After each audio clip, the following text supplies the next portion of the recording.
Hi, my dear students. I am your Dhananjay sir. All of you welcome to our LKS Navodaya and Sainik YouTube channel. ನಿಮ್ಗೆಲ್ಲರಿಗೂ ಸ್ವಾಗತ ಕೊಡ್ತಾ ಇವತ್ತೊಂದು beautiful ಆದ information ನ ಕೊಡ್ತಿದ್ದೀನಿ. ಅದು ಯಾವುದಕ್ಕೆ ಸಂಬಂಧಪಟ್ಟಿದ್ದು ಅಂದ್ರೆ ಈಗ ನೀವು ಬರೆಯಕ್ಕೆ ಹೋಗ್ತಿರುವಂತ ನವೋದಯ ಮತ್ತೆ ಸೈನಿಕ್ ಎಕ್ಸಾಮಿಗೆ ಸಂಬಂಧಪಟ್ಟಂತೆ ಎಸ್ಪೆಷಲಿ ನವೋದಯ ಎಕ್ಸಾಮ್ ಬಗ್ಗೆ.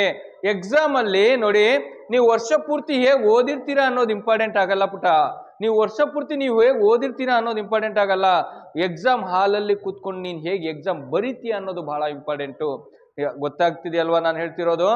ಏನ್ ಗೊತ್ತಾ, ವರ್ಷ ಪೂರ್ತಿ ಓದಿರ್ತಾರೆ ಮನೆಯಲ್ಲಿ, ಆನ್ಲೈನು ಆಫ್ಲೈನು ಕೋಚಿಂಗು ಅಥವಾ ರೆಸಿಡೆನ್ಷಿಯಲ್ ಕೋಚಿಂಗು ಎಲ್ಲೆಲ್ಲೋ ಹೋಗಿ ತುಂಬಾ ಕಷ್ಟಪಟ್ಟು ಓದಿರ್ತಾರೆ. ಅಲ್ಲೆಲ್ಲ ಎಕ್ಸಾಮ್ ಮಾಡಿದಾಗ 95 ಮೇಲ್ ತಗೊಂತಾರೆ.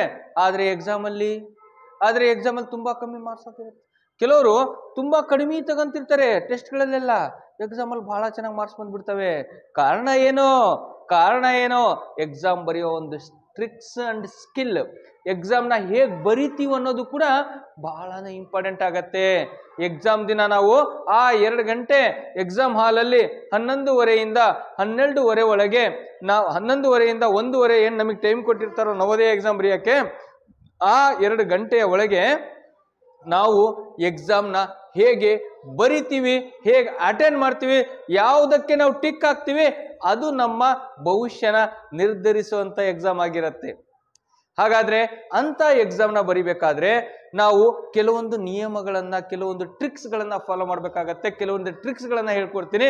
ಹೇಗೆ ನಾವು ಎಕ್ಸಾಮ್ ಅಟೆಂಡ್ ಮಾಡಿದ್ರೆ ಸೆಲೆಕ್ಷನ್ ಲಿಸ್ಟ್ ಅಲ್ಲಿ ನಮ್ಮ ಹೆಸರು ಬರ್ಬಹುದು ಸರ್, ಹೇಗೆ ಓದಿರ್ತೀರಾ ಅನ್ನೋದಕ್ಕಿಂತ ಹೇಗೆ ಎಕ್ಸಾಮ್ ಕೇಳಿರ್ಬೋದಲ್ಲ ನೀವು. ಕೆಲವರು ವರ್ಷಗಟ್ಟಲೆ ಓದಿ ಫೇಲ್ ಆಗಿರೋರು ಇದ್ದಾರೆ. ಕೆಲವರು 2 ತಿಂಗಳಲ್ಲಿ ಬಂದು ಪಾಸ್ ಆಗ್ಬಿಡ್ತಾರೆ, 2 ತಿಂಗಳು, 1.5 ತಿಂಗಳು. ಹೌದು, ನನ್ನ ಕೋಚಿಂಗ್ ಸೆಂಟರಲ್ಲೇ ಇದೆ.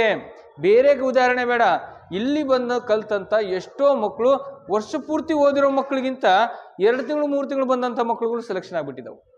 ಅಂದ್ರೆ ಕಾರಣ ಇಷ್ಟೇ, ಅವರು ವಿಷಯಗಳನ್ನು ತಿಳ್ಕೊಂಡಿರೋದಕ್ಕಿಂತ ಎಕ್ಸಾಮ್ನ ಹೇಗೆ ಬರಿಬೇಕನ್ನೋ ಕಾನ್ಫಿಡೆನ್ಸ್ ಇರುತ್ತೆ. ಆ ಕಾನ್ಫಿಡೆನ್ಸ್ ಇಂದ ಎಷ್ಟೋ ಮಕ್ಕಳು ಸೆಲೆಕ್ಷನ್ ಆಗ್ಬಿಡ್ತಾರೆ.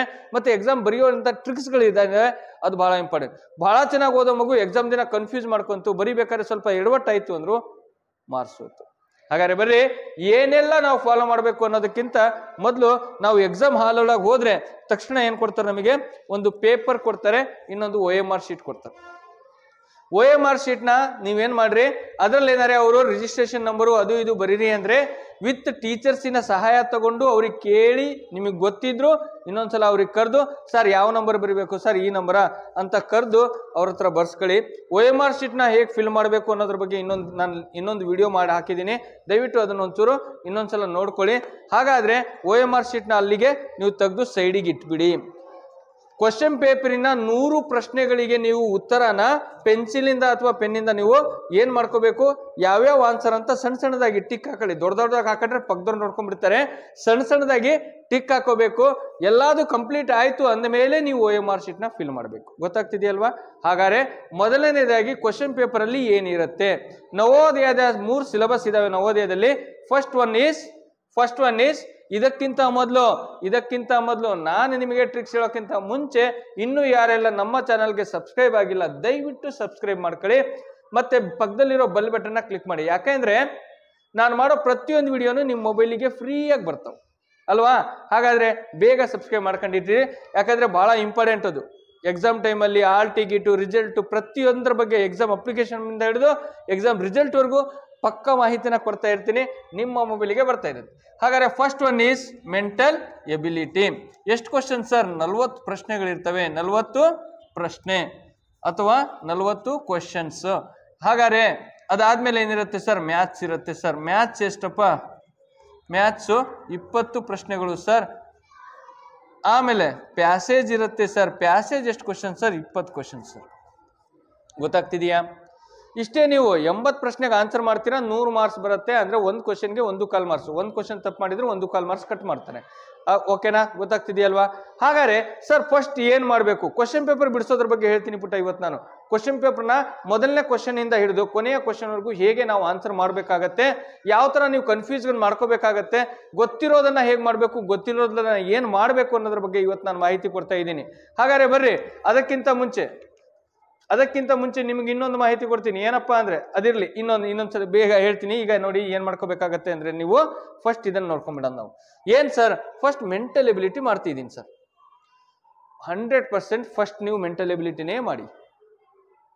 ಏನ್ ಹೇಳಿ, ಫಸ್ಟ್ ನೀವು ಮೆಂಟಲ್ ಎಬಿಲಿಟಿನೇ ಮಾಡಿ. ಯಾಕಂದ್ರೆ ಫಸ್ಟ್ ಓಪನ್ ಮಾಡಿದ ತಕ್ಷಣ ಈಜಿ ಚಿತ್ರಗಳಿರ್ತಾವ, ಚಿತ್ರ ಟಿಕ್ ಹಾಕದ ಸಖತ್ ಈಜಿ ಇರ್ತಾವ. ನೀವೇನ್ ಮಾಡ್ರಿ, ಸುಮ್ಮನೆ ಟಿಕ್ ಹಾಕಂತ ಹೋಗ್ರಿ ಅಷ್ಟೇ. ಓಪನ್ ಮಾಡಿದ ತಕ್ಷಣ ಚಿತ್ರ ಟಿಕ್ ಹಾಕೋದಿರುತ್ತೆ. ಕರೆಕ್ಟ್ ಮಾಡ್ಕೊಂತ ಹೋಗ್ರಿ. 40 ಕ್ವಶನ್ 20 ರಿಂದ 25 ನಿಮಿಷದೊಳಗೆ ಮುಗಿಸ್ಬಿಡ್ಬೇಕು ನೀವು. 20 ರಿಂದ 25 ನಿಮಿಷದ ಒಳಗೆ ಮುಗಿಸ್ಬಿಟ್ರಿ ನೀವು ಅಂದ್ರೆ 100% ನಿಮಗೆ ಟೈಮ್ ಬಹಳ ಉಳಿಯತ್ತೆ. ನೋಡಿ, ಮ್ಯಾಥ್ಸಿಗೆ 1 ಗಂಟೆ ಬೇಕು, ಮ್ಯಾಥಮೆಟಿಕ್ಸ್ಗೆ 1 ಅವರ್ ಕರೆಕ್ಟಾಗಿ ತೆಗೆದಿಬಿಡ್ರಿ. 1 ಗಂಟೆ ಒಳಗೆ ನಿಮ್ದು ಮೆಂಟಲ್ ಎಬಿಲಿಟಿ ಪ್ಯಾಸೇಜ್ ಎರಡು ಮಾಡಿದ್ದೀರಾ ಅಂದ್ರೆ ಮ್ಯಾಥ್ಸ್ನ ಆರಾಮಾಗಿ ಮಾಡ್ತೀರಾ ಪುಟ, ಆರಾಮಾಗಿ ಮಾಡ್ತೀರಾ. ನಾನು ಹೇಳ್ತೀನಿ ನಿಮ್ಗೆ. ಹಾಗಾಗಿ ಸರ್ ಮೆಂಟಲ್ ಎಬಿಲಿಟಿ ಮಾಡ್ತಾ ಬಂದೀವಿ, ಯಾವುದೋ ಒಂದು 27ನೇ ಕ್ವಶನ್ 31ನೇ ಕ್ವಶನ್, ಫಾರ್ ಎಕ್ಸಾಂಪಲ್ 27ನೇ ಕ್ವಶನ್ ಗೊತ್ತಿಲ್ಲ ಸರ್, ಅದನ್ನ ಏನ್ ಮಾಡೋಣ ಸರ್? ಈಗ ನೋಡಿ, ಗೊತ್ತಿಲ್ದಿರೋ ಕ್ವಶನ್ ನಂಬರ್ ಮೇಲೆ ಈ ತರ ರೌಂಡ್ ಮಾಡ್ಕೊಂಡ್ಬಿಡ್ರಿ, ಈ ತರ ರೌಂಡ್ ಮಾಡಿ ಬಿಟ್ಬಿಡ್ರಿ ಕ್ವಶನ್ ಪೇಪರ್ ಮೇಲೆ. ಓಕೆನಾ? ಇನ್ನೊಂದು ಯಾವುದೋ 31 ಅಂತ ಅನ್ನಲ್ಲ, ಅದನ್ನು ಹಿಂಗ್ ರೌಂಡ್ ಮಾಡ್ರಿ. 2 ಬಿಟ್ಟಿದ್ದೀರಿ, 38ನ ನೀವು ಟಿಕ್ ಹಾಕಂತ ಹೋಗ್ಬಿಟ್ಟಿದ್ದೀರಿ. ಹಾಗಾದ್ರೆ ಈಗೇನ್ ಮಾಡೋಣ, ನೀವು ಯಾವ್ದು ಗೊತ್ತಿರಲ್ಲ ಅಲ್ಲಿ ದೊಡ್ಡದಾಗ ರೌಂಡ್ ಹಾಕೋಬೇಕು ಕ್ವಶನ್ ಪೇಪರ್ ಕ್ವಶನ್ ನಂಬರ್ ಮೇಲೆ. ಯಾಕೆ ಗೊತ್ತಾ, ನೀವು ಲಾಸ್ಟಿಗೆ ಇನ್ನೊಂದು 5 ನಿಮಿಷ ಇರುತ್ತೆ, ಅವಾಗ ಪೇಪರ್ ಕೊಡಬೇಕು, OMR ಶೀಟ್ ತುಂಬಬೇಕು. ಅವಾಗ ನೀವು ಯಾವ ಕ್ವಶನ್ ಬಿಟ್ಟಿದೆ ಅಂತಾನೆ ಗೊತ್ತಾಗಲ್ಲ. ಹಾಗಾಗಿ ಎಲ್ಲ ಹುಡ್ಕೋದ್ ಬೇಡ, ಮೊದಲು ಮಾರ್ಕ್ ಮಾಡಿ ಇಟ್ಕೊಳ್ಳಿ. ಯಾವ್ದು ಗೊತ್ತಿರಲ್ಲೋ ಅದನ್ನ ಮಾರ್ಕ್ ಮಾಡ್ಕೊಳ್ಳಿ. ಯಾವ್ಯಾವೆಲ್ಲ ಗೊತ್ತಿರುತ್ತೆ ಅದನ್ನ ಪೆನ್ಸಿಲಿಂದ ABCD ಅಂತ ಆನ್ಸರ್ನ ಟಿಕ್ ಹಾಕೊಂಡ್ಬಿಡ್ರಿ. ಪೆನ್ಸಿಲ್ ಅಥವಾ ಪೆನ್ನಿಂದ ಚಿಕ್ಕದಾಗ ನೀವು ಟಿಕ್ ಹಾಕೋಬೇಕು, ನಿಮಗೆ ಕಾಣೋ ಥರ. ಓಕೆನಾ? ಅದಾದ್ಮೇಲೆ ಪಕ್ಕದಲ್ಲಿರೋರಿಗೆ ಕಾಣೋ ಥರ ಅಲ್ಲ, ನಿಮಗೆ ಕಾಣೋ ಥರ. ಅದಾದ್ಮೇಲೆ ಇದು ಗೊತ್ತಾಯ್ತಲ್ಲ ಮೆಂಟಲ್ ಎಬಿಲಿಟಿ. ಸರ್ ಮ್ಯಾಥ್ಸಿಗೆ ಹೋಗ್ಬೇಕಾ? ದಯವಿಟ್ಟು ಮ್ಯಾಥ್ಸ್ ಮಾಡಬೇಡ್ರಿ, ಪ್ಯಾಸೇಜಿಗೆ ಹೋಗಿ. ಪ್ಯಾಸೇಜಿಗೆ ಹೋಗ್ಬೇಕಾದ್ರೆ ಯಾಕೆ ಅಂದ್ರೆ ಮ್ಯಾಥ್ಸಿಗೆ ಸಪ್ರೇಟ್ 1 ಗಂಟೆ ಇಟ್ಕೊಂಡ್ಬಿಡೋಣ ನಾವು. ಫಸ್ಟ್ ಪ್ಯಾಸೇಜ್ ಈಜಿ ಇರುತ್ತೆ, ಸ್ಟೋರಿ ಇರುತ್ತೆ, ಓದಿ ಟಿಕ್ ಹಾಕೋದು. ಅದಕ್ಕೆ ಹೋಗೋಕ್ಕಿಂತ ಮುಂಚೆ ನಿಮಗೊಂದು ಮಾಹಿತಿ ಏನಪ್ಪಾ ಅಂದ್ರೆ, ಸಮ್ಮರ್ಯಲ್ಲಿ ಈಗೇನು 2ನೇ ಕ್ಲಾಸು, ಈಗ ಯಾರೆಲ್ಲ 2 ಇದ್ದೀರಿ, 3 ಇದ್ದೀರಿ, 4 ಇದ್ದೀರಿ, ಇವರಿಗೆಲ್ಲರಿಗೋಸ್ಕರ ಒಂದು ವಿಶೇಷ ತರಬೇತಿ ಇರುತ್ತೆ, ಬೇಸಿಗೆ ಶಿಬಿರ ಇರುತ್ತೆ. ಅವ್ರಿಗೋಸ್ಕರ 2 ತಿಂಗಳ ನವೋದಯ ಫುಲ್ ಕೋರ್ಸ್, 2 ತಿಂಗಳ ನವೋದಯ ಫುಲ್ ಕೋರ್ಸ್ ಇರುತ್ತೆ. ಸ್ಟಡಿ ಮೆಟೀರಿಯಲ್, ಕ್ವಶನ್ ಪೇಪರು ಮತ್ತೆ ಟೆಸ್ಟ್ ಸೀರೀಸ್ ಅನ್ನ ಕೊಟ್ಟು 2 ತಿಂಗಳಲ್ಲಿ ಒಂದು ಕೋರ್ಸ್ನ ಮುಗಿಸ್ಬಿಡ್ತೀವಿ. ಆಮೇಲೆ 2 ತಿಂಗಳ ಸೈನಿಕ್ ಕೋರ್ಸ್ ಇರುತ್ತೆ. ಸೈನಿಕ್ ಬ್ಯಾಚು, ನವೋದಯ ಬ್ಯಾಚ್ 2 ಇರುತ್ತೆ. ಸರ್ ನಮ್ಮ ಮಗು ವೀಕ್ ಇದ್ದಾರೆ ಅಂದ್ರೆ ಇದನ್ನ ನಾನು ನವೋದಯ ಸೈನಿಕ್ ಇದೆಯಲ್ಲ ಡೈರೆಕ್ಟ್ ಆಗಿ ಕೊಡಲ್ಲ, ಟೆಸ್ಟ್ ಮಾಡ್ತೀನಿ. ಆ ಮಗು ಚೆನ್ನಾಗಿದ್ರೆ ಮಾತ್ರ ಕೊಡ್ತೀನಿ, ಇಲ್ಲಾಂದ್ರೆ ಆ ಬ್ಯಾಚ್ ಅಲ್ಲಿ ಸೇರ್ಸೋದಿಲ್ಲ. ಯಾಕೆ ಅಂದ್ರೆ ಬೇಸಿಕ್ ಗೊತ್ತಿಲ್ಲ ಅಂದ್ರೆ ಈ ಕೋರ್ಸ್ಗಳಿಗೆ ಸೇರ್ಸೋದು ವೇಸ್ಟ್. ನಾನು ಏನೇ ಪಾಠ ಮಾಡಿದ್ರು ಅವ್ರಿಗೆ ಅರ್ಥ ಆಗಲ್ಲ. ಹಾಗಾಗಿ ಅಂತ ಮಕ್ಕಳಿಗೆ Navodaya Sainik basic foundation course ಅಂತ ಮಾಡ್ತೀನಿ. ಆ ಬೇಸಿಕ್ ಫೌಂಡೇಶನ್ 2 ತಿಂಗಳ ಬ್ಯಾಚ್ ಇದೆ. ಅದಕ್ಕೋಸ್ಕರ ಯಾರೆಲ್ಲ ಈ ವರ್ಷ 2ನೇ ಕ್ಲಾಸ್ 3ನೇ ಕ್ಲಾಸ್ ಮತ್ತು 4ನೇ ಕ್ಲಾಸ್ ಓದ್ತಿದ್ದಾರೆ, ನೆಕ್ಸ್ಟ್ 5ನೇ ಕ್ಲಾಸ್ ಬರ್ತಾರೆ, ಅವರಿಗೆ ನವೋದಯ ಸೈನಿಕ್ ಬ್ಯಾಚ್ ಬಹಳ ಹೆಲ್ಪ್ ಆಗುತ್ತೆ. ಯಾರು 2-3 ಓದ್ತಿದ್ದಾರೆ ಅವರೆಲ್ಲ 2 ತಿಂಗಳ ಬೇಸಿಗೆ ಏನು ಶಿಬಿರ ಇರುತ್ತೆ ಅದರ ಫೌಂಡೇಶನ್ ಕೋರ್ಸ್ನ ತಗೊಳ್ರಿ. ಯಾಕಂದ್ರೆ ಯಾವಾಗಲೂ ಕೂಡ ಇಂಥ ಎಕ್ಸಾಮ್ಗಳಿಗೆ 6 ತಿಂಗಳು 3 ತಿಂಗಳು ಕೋಚಿಂಗ್ ಯೂಸ್ ಆಗಲ್ಲ.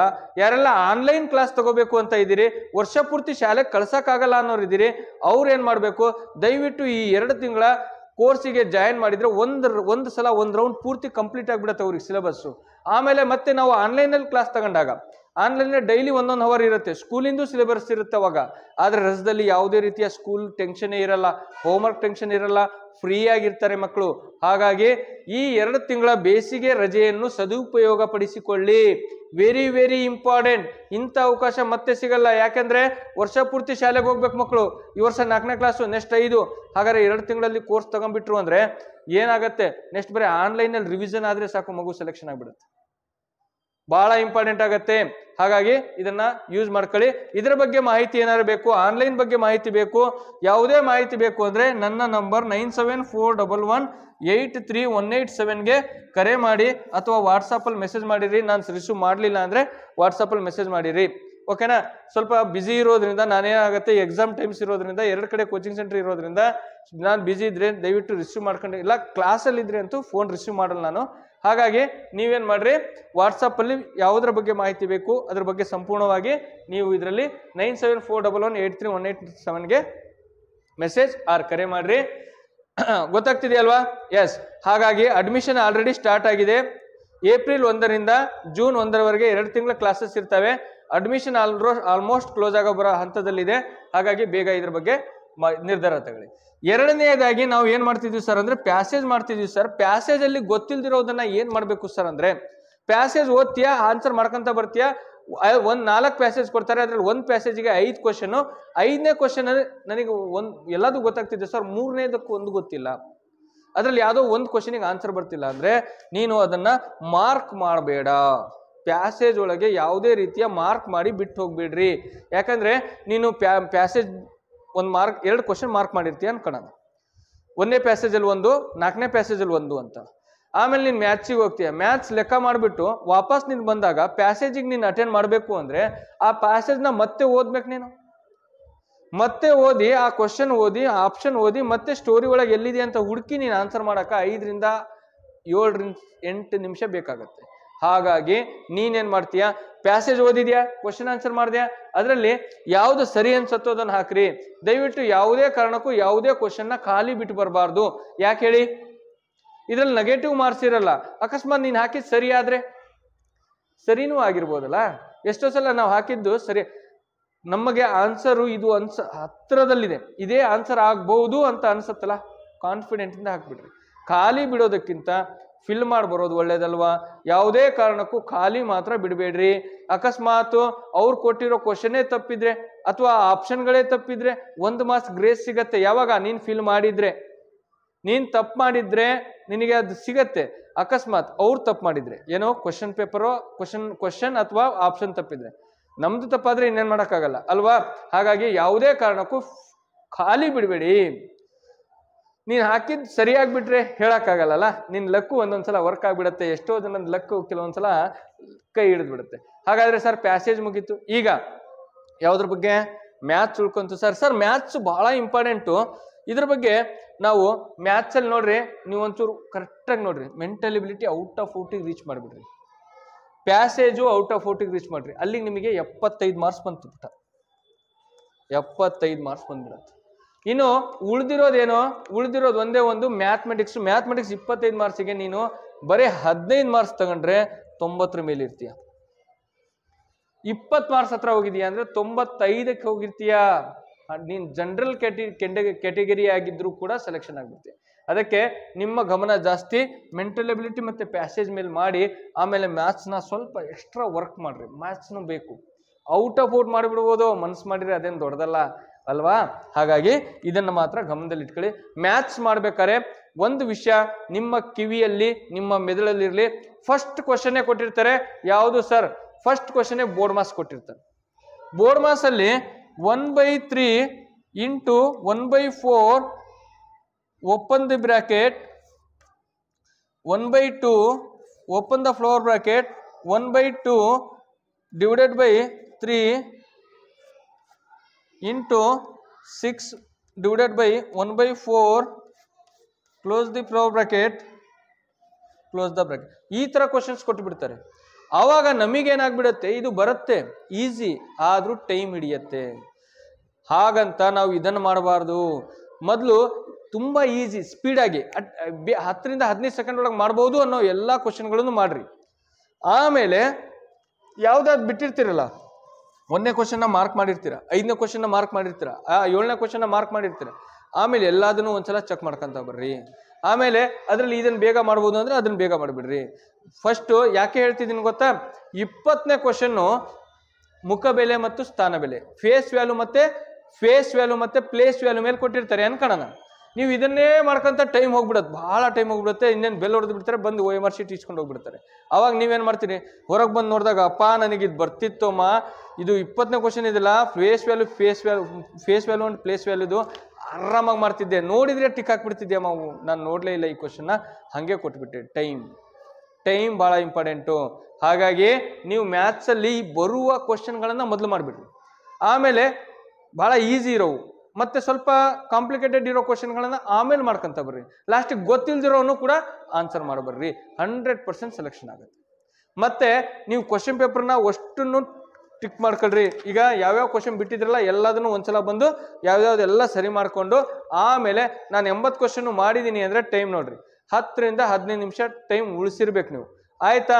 ಹಾಗಾದ್ರೆ ಇನ್ನು 15 ನಿಮಿಷ ಇದ್ದುವಾಗ OMR ಶೀಟ್ ತಗೊಂಡು ಒಂದು ಕಡೆಯಿಂದ ಕ್ವಶನ್ ನಂಬರ್ 1 ಮತ್ತೆ ಇನ್ನೊಂದ್ಸಲ ಹೇಳಿದೀನಿ ನಾನು, ನೀವು ಏನ್ ಮಾಡ್ತೀರಾ ಅಂದ್ರೆ ಕೆಲವೊಂದನ್ನ ಖಾಲಿ ಬಿಟ್ಟಿರ್ತೀರಾ, ಆದ್ರೆ ತುಂಬಬೇಕಾದ್ರೆ ಮಿಸ್ಟೇಕ್ ಆಗ್ಬಿಡತ್ತೆ. ಪೇಪರ್ OMR ಶೀಟ್ ತುಂಬೋದು ಬಹಳ ಇಂಪಾರ್ಟೆಂಟು. ಕ್ವಶನ್ ನಂಬರ್ ನೋಡ್ಕೊಳ್ಳಿ, ಕ್ವಶನ್ ಪೇಪರ್ ಅಲ್ಲಿ ನೋಡ್ಬೇಕು. ಕ್ವಶನ್ ನಂಬರ್ 1 OMR ಶೀಟ್ ಅಲ್ಲಿ 1ನೇ ಕ್ವಶನ್ಗೆ C, question number 2 OMR sheet ಅಲ್ಲಿ ಕ್ವಶನ್ ನಂಬರ್ 2 ಇದು ಚೆಕ್ ಮಾಡ್ಕೊಂತ ಹಾಕ್ಬೇಕು, ಚೆಕ್ ಮಾಡ್ಕೊಂತಿರ್ಬೇಕು. ಪ್ರತಿ ಒಂದೊಂದು ಕ್ವಶನ್ಗೂ OMR ಶೀಟ್ ಅಲ್ಲೂ ನೋಡ್ರಿ. ಕ್ವಶನ್ ಪೇಪರ್ 3ನೇದ OMR ಶೀಟ್ ಅಲ್ಲಿ 3ನೇದು ಡಿ. ಕರೆಕ್ಟಾಗಿ ನೋಡಾಕ್ರಿ ಪುಟ, ಕರೆಕ್ಟಾಗಿ ನೋಡಾಕ್ರಿ. 100% ಸೆಲೆಕ್ಷನ್ ಆಗುತ್ತೆ, 100% ಆಗತ್ತೆ. ಒಂದು ವಿಷಯ ಹೇಳ್ತೀನಿ, ಧೈರ್ಯಂ ಸರ್ವತ್ರ ಸಾಧನಂ ಅಂದ್ರೆ ಧೈರ್ಯ ಇದ್ರೆ ನಾವು ಏನ್ ಬೇಕಾದ್ರೂ ಮಾಡ್ಬೋದು. ಎಕ್ಸಾಮ್ ಹಾಲಲ್ಲಿ ಭಯ ಬೇಡ. ಎಕ್ಸಾಮ್ ಹಾಲಲ್ಲಿ ನೀವು ಕುತ್ಕೊಂಡಾಗ ದಯವಿಟ್ಟು ಹೇಳ್ತೀನಿ, ಭಯ ಪಡಬೇಡಿ, ಕಾನ್ಫಿಡೆನ್ಸ್ ಇಂದ ಮಾಡಿ. ನನ್ನ ಕಟ್ಟ ಕಡೆಯ ಪ್ರಶ್ನೆ ಅಂದ್ರೆ ನವೋದಯ ಎಕ್ಸಾಮಿನ ಕಟ್ಟ ಕಡೆಯ ಎಕ್ಸಾಮ್ ಇದು. 100% ಇದನ್ನು ನಾನು ಚೆನ್ನಾಗಿ ಮಾಡೇ ಮಾಡ್ತೀನಿ. ಅಬೌವ್ 90-95 ಮಾಡೇ ಮಾಡ್ತೀನಿ. ನಾನು ಈ ಎಕ್ಸಾಮ್ನ ನಾನು 100% ಮಾಡೇ ಮಾಡ್ತೀನಿ. ನನ್ನ ಹೆಸರು ಸೆಲೆಕ್ಷನ್ ಲಿಸ್ಟ್ ಇದ್ದೇ ಇರುತ್ತೆ. ಭಯ ಬೇಡ, ಕಾನ್ಫಿಡೆಂಟ್ ಇಂದ ಮಾಡ್ರಿ. ಗೊತ್ತಿರೋ ನನಗೆ ಎಲ್ಲ ಕ್ವಶನ್ಗೂ ಆನ್ಸರ್ ಬರುತ್ತೆ, ಬರಲ್ಲ ಅನ್ಕೋಬೇಡಿ. ನನಗೆಲ್ಲದೂ ಬರುತ್ತೆ, ನನಗೆ ಗೊತ್ತಿದೆ, ಐ ಆಮ್ ಕಾನ್ಫಿಡೆನ್ಸ್, ನನಗೆ ಗೊತ್ತಿದೆ ಅನ್ಕೊಂಡು ಎಕ್ಸಾಮ್ ಮಾಡಿ. 100% ಬರುತ್ತೆ. ಎಲ್ಲದನ್ನು ಕಾನ್ಫಿಡೆಂಟ್. ಒಂದು ಕ್ವಶನ್ ನೋಡ್ತಿದ್ದೀರಿ ಅಂದ್ರೆ ಅದೇ ಕ್ವಶನ್ ಮೇಲೆ ನಿಮ್ಮ ಗಮನ ಇರಲಿ. ಒಂದು ಕ್ವಶನ್ ನೋಡ್ತಿದ್ದೀರಿ ಅಂದ್ರೆ ಅದೇ ಕ್ವಶನ್ ಮೇಲೆ, ಕೆಳಗಿನ ಕ್ವಶನ್ ನೋಡಂಗಿಲ್ಲ ನೀವು, ಅದೇ ಕ್ವಶನ್ ಮೇಲೆ ಗಮನ ಮಾಡಿ, ಅದನ್ನೇ ಫೋಕಸ್ ಮಾಡ್ರಿ. ಕರೆಕ್ಟಾಗಿ ಆನ್ಸರ್ ಬರುತ್ತೆ. ಓಕೆ, ಡನ್ ಮಾಡ್ತಿರಲ್ವಾ? ಇನ್ನು ಮುಂದೆ ಭಯ ಬೇಡ, ಯಾವುದೇ ಎಕ್ಸಾಮ್ ಇರಲಿ ಕಾನ್ಫಿಡೆಂಟ್ ಇಂದ ಮಾಡ್ರಿ, ಸೆಲೆಕ್ಷನ್ ಆಗೇ ಆಗತ್ತೆ. ಭಯ ಯಾಕೆ? ಅದು ಫೈನಲ್ ಎಕ್ಸಾಮು. ನೀನು ಭಯ ಪಟ್ಟು ಗೊತ್ತಿರೋವೆಲ್ಲ ತಪ್ಪು ಮಾಡೋದಕ್ಕಿಂತ ಗೊತ್ತಿಲ್ದಿರೋವೆಲ್ಲ ಸರಿ ಆಗ್ಬೇಕಂದ್ರೆ ನಿನ್ನಲ್ಲಿ ಧೈರ್ಯ ಬೇಕು, ಕಾನ್ಫಿಡೆನ್ಸ್ ಬೇಕು. ಮಾಡು. ಆಲ್ ದ ಬೆಸ್ಟ್, ಒಳ್ಳೇದಾಗ್ಲಿ. ಬಾಯ್. ಮತ್ತೆ ಮುಂದಿನ ವಿಡಿಯೋದಲ್ಲಿ ಬರ್ತೀನಿ. Very very important. ಮ್ಯಾಥ್ಸ್ನ ಹೇಗೆ ನಾವು 20-20 ತಗೋಬಹುದು ಅನ್ನೋದ್ರ ಬಗ್ಗೆ ಇನ್ನೊಂದು ವಿಡಿಯೋ ಮಾಡಿ ಹಾಕ್ತೀನಿ. ಅದರ ಬಗ್ಗೆ ನೋಡ್ತಾ ಇರಿ ಪುಟ. ಮತ್ತೆ ಬರ್ತೀನಿ. ಬಟ್ ಪ್ರಾಕ್ಟೀಸ್ ಬಹಳ ಇಂಪಾರ್ಟೆಂಟು. ಎವ್ರಿ ಡೇ ಪ್ರಾಕ್ಟೀಸ್ ಮಾಡಿ. ಮಾಡಲ್ ಕ್ವಶನ್ ಪೇಪರ್ ಅಥವಾ ಓಲ್ಡ್ ಕ್ವಶನ್ ಪೇಪರ್ ಬಹಳ ಇಂಪಾರ್ಟೆಂಟು. ಎಲ್ಲಿ ಸಿಗತ್ತೆ ನಿಮ್ಮ ಹತ್ತಿರದಲ್ಲಿ, ಎಲ್ಲಿ ಸಿಗತ್ತೆ ಅದನ್ನು ತರಿಸ್ಕೊಳ್ಳಿ. ಒಂದು 4, 5, 10, 15, 20 ಪ್ರಾಕ್ಟೀಸ್ ಮಾಡಿ.